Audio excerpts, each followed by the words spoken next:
It was an ordinary Tuesday morning in Harlem. Yet nothing about that day would remain ordinary for Malik.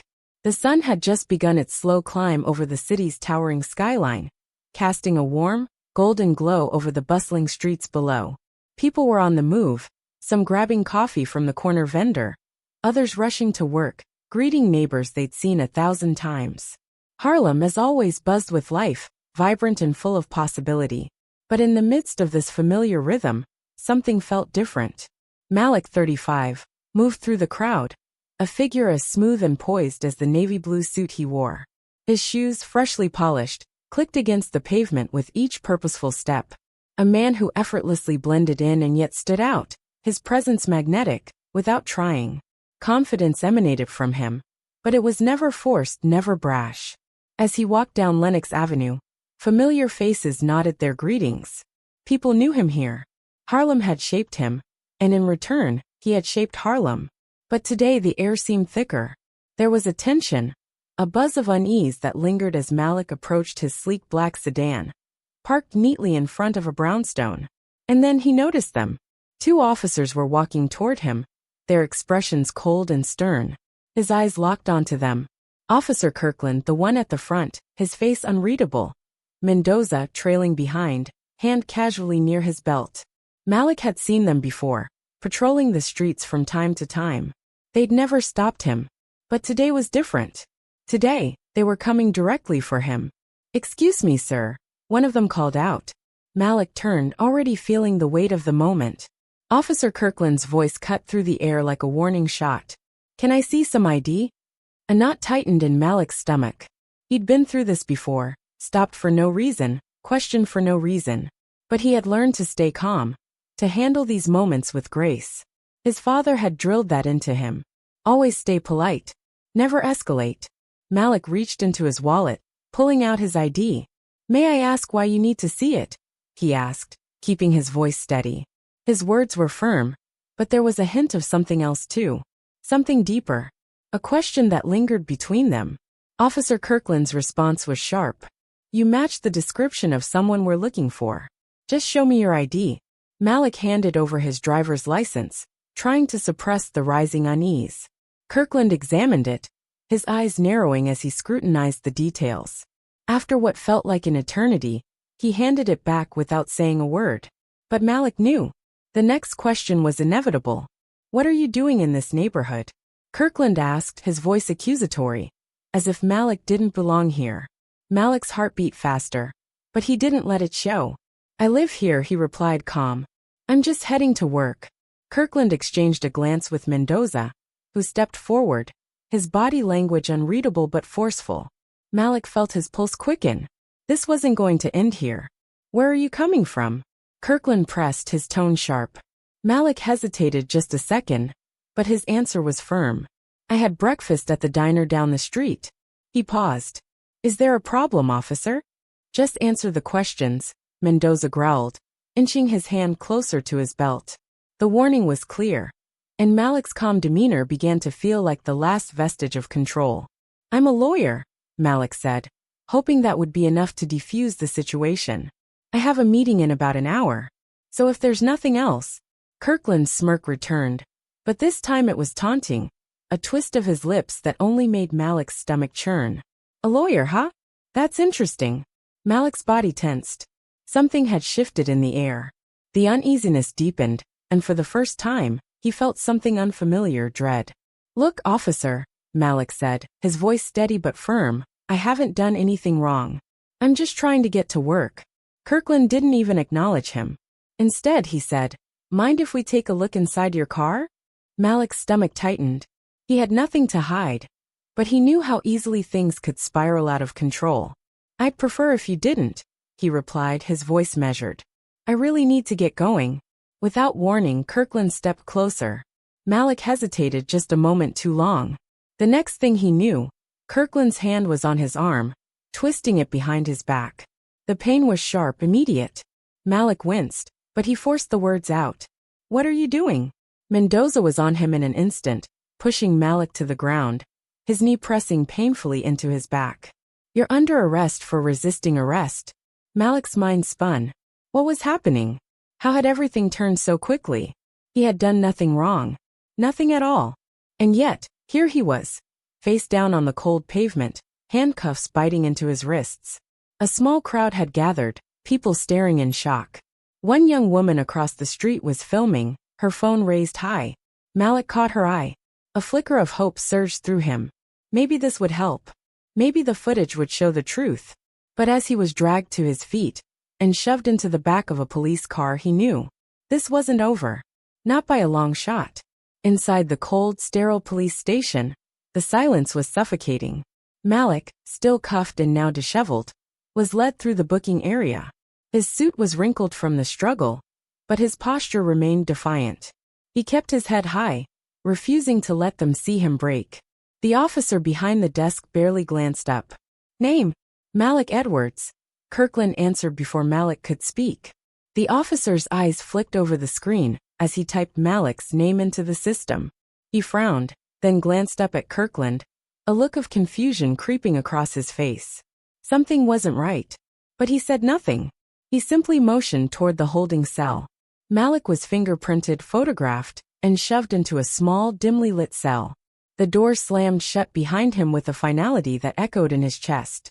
Alone now, he sank onto the bench, staring at the chipped paint on the wall. How had this happened? How could someone like him, someone who had worked so hard to build a life, someone who had fought for justice, end up here? Hours passed. The only sound the occasional footsteps of officers outside. Malik kept his composure, but his mind raced. What would happen next? Would anyone believe him? Would anyone stand up for him? And then slowly, the atmosphere inside the station began to shift. Do you know who you just arrested? A younger officer asked Kirkland as he passed by. Kirkland shrugged, unfazed. Just another guy causing trouble. The officer shook his head. No, that guy, he's a civil rights attorney. One of the biggest in the city. Saw his name in the papers last week. He's been involved in some major cases. Kirkland stopped in his tracks, a cold realization creeping over him. You're kidding. I'm not, the officer replied. You better be careful. If word gets out that you arrested him without cause, this could blow up in your face. Kirkland's smirk faltered for the first time. A seed of doubt had been planted. Had he made a mistake? Meanwhile, outside the station the crowd had grown. What had started as a few concerned onlookers had turned into a full-fledged demonstration. Word spread fast. Dozens of people stood outside, chanting Malik's name, holding signs demanding justice. They recorded every moment on their phones. Malik's mother, fierce and unwavering, stood at the front, her face set with a mixture of fury and determination. Her voice rang out, loud and clear. Her son didn't belong in that cell, and she wouldn't let this slide. The media caught wind of the story. Reporters gathered, cameras flashing. The story had spread beyond Harlem. It was now a public scandal. Inside, Lieutenant Ramirez watched from her office window, pacing with anxiety. She knew something was wrong the moment she heard Malik's name. This is going to get ugly, she muttered under her breath. She knew they had to act fast. And act fast they did. Hours later, Malik's cell door creaked open. Lieutenant Ramirez stood there, her face unreadable. Mr. Edwards, she said, her tone formal. You're free to go. Malik stood, his body stiff from hours of sitting on that unforgiving bench. Without a word, he followed her through the station, past the officers who avoided his gaze. The shame was palpable. When he stepped outside, the crowd erupted. Cheers, chants, a wave of support crashed over him. But Malik stayed calm. This wasn't over. He knew it. They all knew it. Ramirez hesitated for a moment, then spoke quietly. I'm sorry for what happened today. This shouldn't have happened. Malik met her eyes, his voice steady. You're right. It shouldn't have. And as he walked out of the station, into the waiting arms of his mother and community, the real fight had only just begun. The footage of his wrongful arrest had gone viral, igniting debates about racial profiling, police misconduct, and the justice system. Malik wasn't just fighting for himself anymore. He was fighting for everyone who had been wronged, for every voice silenced. This battle, this movement was far from over. And Malik was ready to lead the way. Malik knew he couldn't afford to waste a moment. He pressed on, his mind already racing through the possibilities ahead. It was late summer in New York, The kind of oppressive heat that clung to your skin like a relentless shadow. Yet the city buzzed with life, pulsing with energy that matched Malik's newfound sense of purpose. His phone buzzed incessantly, every notification a reminder of his recent victory. Messages of support, requests for interviews, and a flood of new cases. The legal battle hadn't just been about him. It marked a turning point for the city, a fragile step toward justice in a world that seemed intent on resistance. But Malik wasn't resting on his laurels. No, he was already planning ahead, meeting with community leaders, organizing town hall events, determined to keep the momentum going. His victory might have sparked the fire, but he knew it had to be nurtured. One evening, he found himself at Sylvia's, the iconic soul food restaurant in Harlem. It was a place of comfort, where the food felt like home, and the atmosphere always welcomed you in. Across from him sat Emma Rodriguez, a community organizer who had been crucial in galvanizing support for his cause. "We need to capitalize on this moment," Emma said, her voice brimming with urgency. "People are paying attention, the city is awake. But we can't let them fall back asleep." Malik nodded, taking a slow sip of his iced tea. He knew exactly what she meant. "I know, but I'm trying to figure out the best way forward. Legal battles are one thing, but we need structural change." Clara's voice quivered, a mixture of fear and determination lacing every word. "I regret. I don't know if it's enough. They'll come for me. And if they don't, they'll come for you." Malik placed a firm hand on her shoulder, his grip a silent promise. "We're not backing down, Clara. We're too close now. We can't turn back." A week later, the final piece of the puzzle slid into place. Clara had uncovered the names, high-ranking officials buried deep within the corruption, officers who had quietly siphoned money from the department, falsified reports, and silenced dissent. The truth was finally ready to be revealed. It was all set to break in the morning's paper. That night, Malik lay awake, staring into the darkness. He could feel the weight of what was coming. Once this story hit, the backlash would be brutal, yet it was too late to turn back now. He had crossed the point of no return. As dawn broke, the city was jolted awake by the front-page headline: "Corruption at the highest level. The truth about the NYPD's dark side." The fallout was immediate. Officers were suspended. Investigations were launched. Malik's name echoed across the nation, becoming a household word. But the real victory? The Civilian Review Board was approved. Finally, after all these years, the system that had been broken for so long would be held accountable. Months passed. The city, once choked by corruption, began to breathe again. The review board was up and running.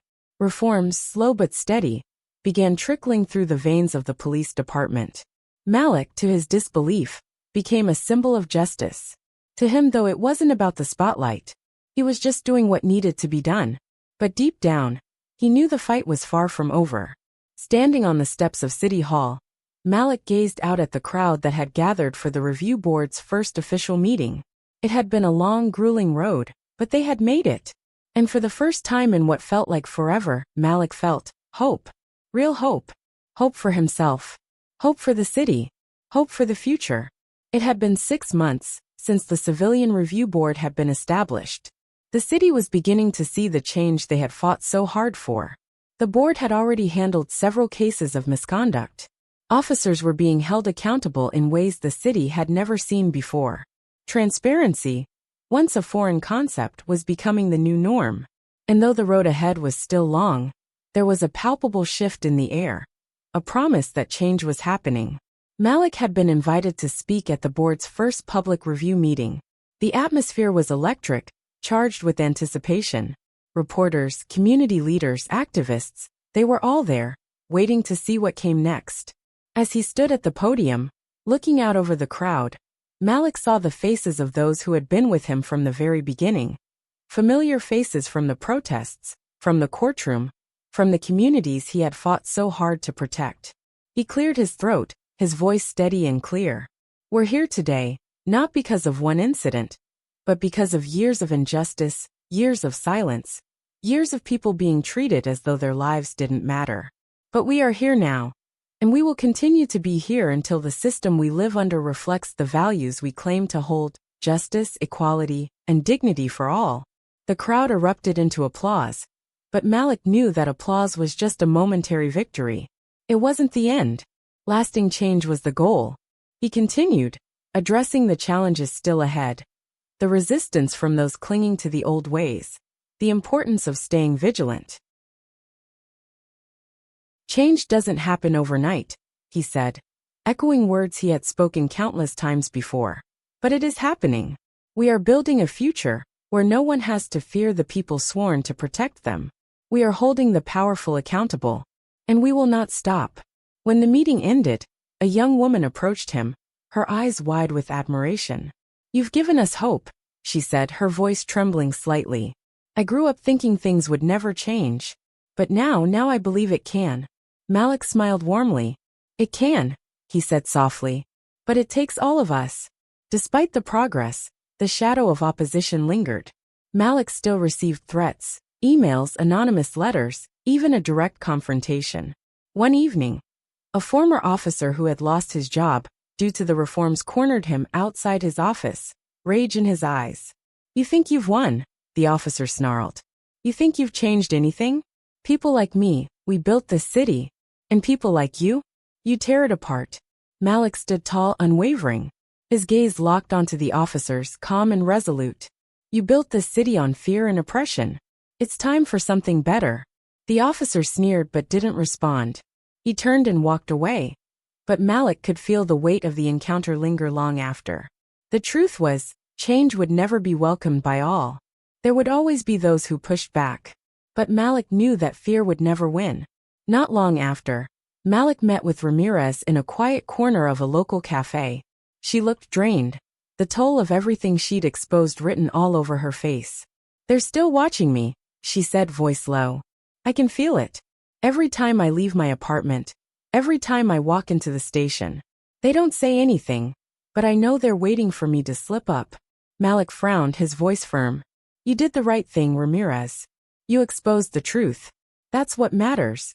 She sighed, her shoulders slumping. I know, but it's hard. I've lost everything. I've lost the respect of my colleagues, promotions pass me by. My family doesn't understand why I did it. You did it because it was the right thing to do, Malik said firmly. And that's something you should never regret. Ramirez gave him a tired, small smile. I just hope it was worth it. It is, Malik assured her. It always is. As time passed, Malik shifted his focus to other parts of the justice system that needed reform. He started working with public defenders, advocating for better resources and support for those who couldn't afford quality legal representation.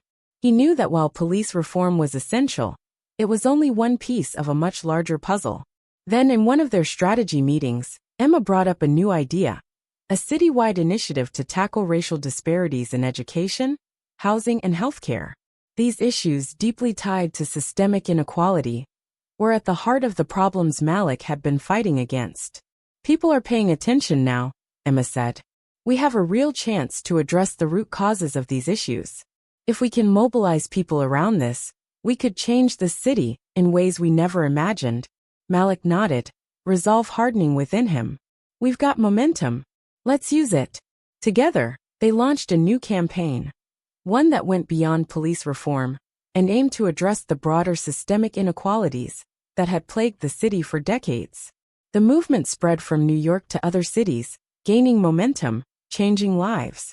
Malik became a national figure. His name appeared in news headlines, and his work was held up as a model for reform in cities across the country. He was invited to speak at conferences, meet with lawmakers, share his vision for a just society. But with the spotlight came scrutiny. Every decision was dissected. There were days when Malik wondered if it was all worth it. The criticism, the sacrifices, the burden of responsibility. But then he remembered the people he had met along the way. The woman who thanked him for giving her hope. The young girl who dreamed of becoming a lawyer because of him. The families who had found justice. And he knew deep in his bones that he couldn't stop. Years passed, and Malik's work continued to grow. He helped transform not just his city, but others across the nation. He became a symbol of resilience, of hope, of the possibility that one person, just one, could make a difference. But he knew the fight was far from over. The system didn't change easily. There would always be new battles. Yet Malik had built something lasting. Something that would endure long after he was gone. One evening, as Malik sat in his office, his phone buzzed. It was a message from his mother. A simple note that read, "I'm proud of you." He smiled, feeling a deep sense of peace settle over him. The journey had been long and hard, but he had stayed true to his values.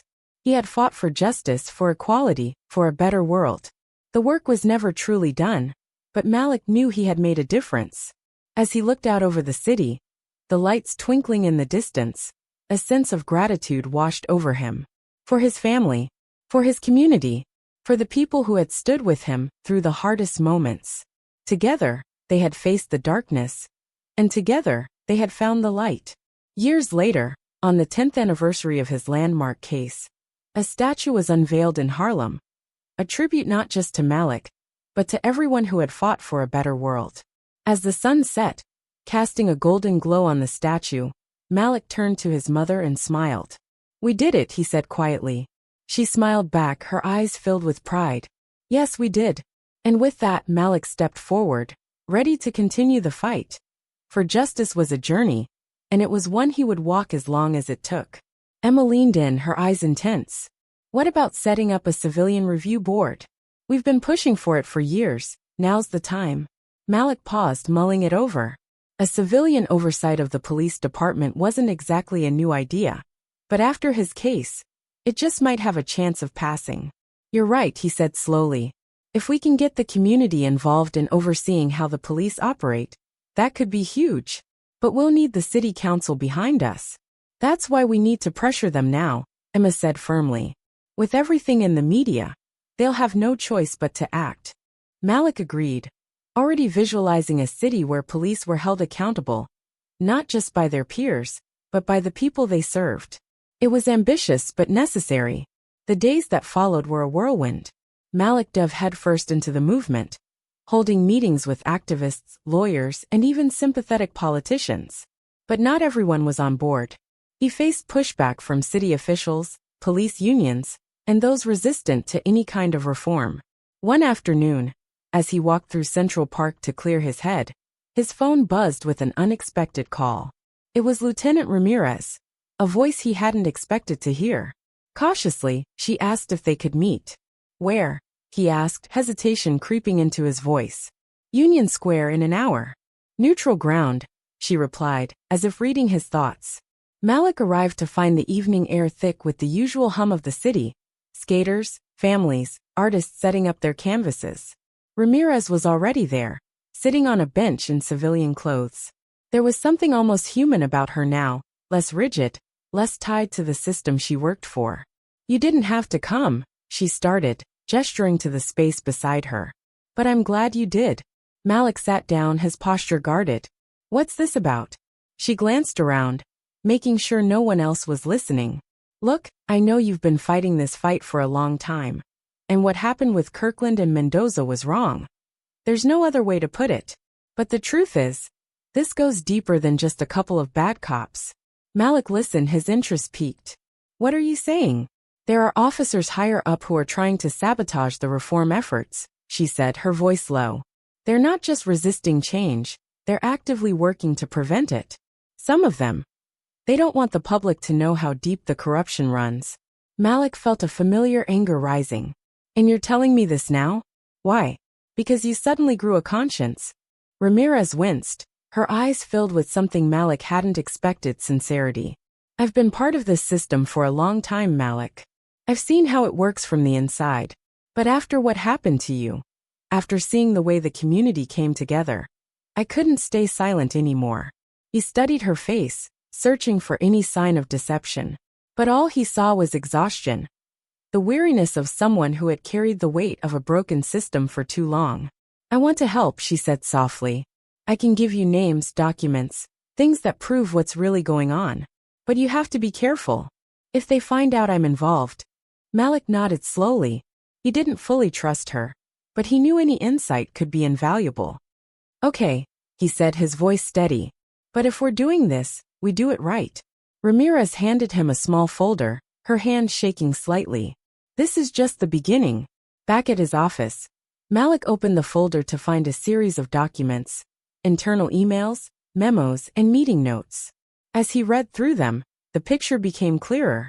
There was a faction within the police department actively working to undermine any reform efforts. They were deliberately targeting activists, manipulating crime statistics, and even covering up incidents of police misconduct. It was worse than he imagined. Malik knew he couldn't do this alone.